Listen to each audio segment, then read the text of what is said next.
everybody, Robert from Tsunami Self-Defense Systems here in Scranton, PA. With my friends today, Keith and Bob. Keith is from Highland Combatives, and we're gonna walk through sort of a possible scenario situation where you're obviously trying to de-escalate, use some verbal de-escalation or some words just to talk your way out of a scenario, but Bob's not having it. We have to go beyond that. So Bob's going to be our assailant, our criminal, the bad guy here for the drill. And Keith, take it away. Keith from Highland Combatives. He knows his stuff, folks. Listen up. Please like, share, click all that buttons and bells, and we'll see you soon. Thanks, Keith. Thanks. Thank you. So from Highland Combatives, we teach exactly that. We teach combatives, which is really a very condensed, simple tool set, box of skills that you use to deal with violence. And it's principle-based.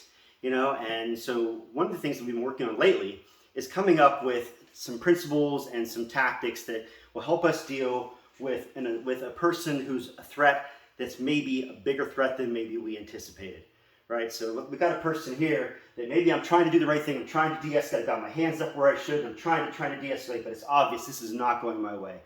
And so I'm going to have to do something, right? So we use those principles of surprise, speed, and violence of action to deal with this person, So ideally, what we used to do is from this position, we would preemptively strike with something impactful as hard as we could, and then we would grab and attach, and then we would use that violence of action to drive ourselves through this person.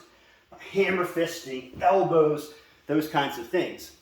But we spent some time training with some other people who were talking to us and saying, you know what, here's a different way to look at it. When I'm standing here, everything that this person can use to hurt me is right in front of me. Their headbutt, their teeth, their arms, their legs, their knees, everything is right here that could hurt me. So if I'm going to engage with this guy, even if I'm going to just try to use blitzkrieg and blast through him, if this is a person that's really skilled, maybe you got someone who trains, because you got people now that train. You got someone that maybe goes to a gym and they're used to getting hit. Now it's a different world. So the idea is that why stay here where he can hurt me? Ideally, where I want to be is be here on his 90, or even better yet, be past that and learn to be almost behind him. So what we've been training a lot at Highland lately has been using those tools, right, from here to preemptively strike with something that's impactful, maybe even something that kind of gets near the eye so you get this flinch reaction, right? Hit this, and then I want to get past this person. Now I can go past that person simply by grabbing and flanking past him, pulling myself past him as I pull him past me. Or I can even do something more impactful. I can do this, and I can strike the groin as I come past. Or I can strike and drive the knee in as I come past.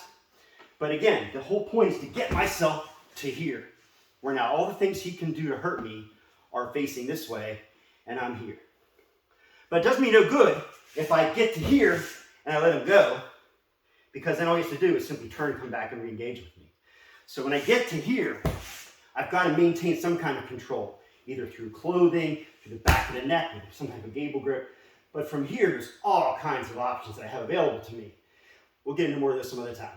But it's a nice set of tactics and principles that I keep left like. So. Right.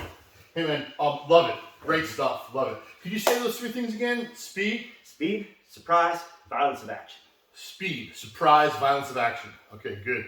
So de-escalation has failed. He's still a threat. Absolutely. And we have to do something. Absolutely. And preemptive have to happen. And when I go, I'm looking to take either his vision, right, his breathing.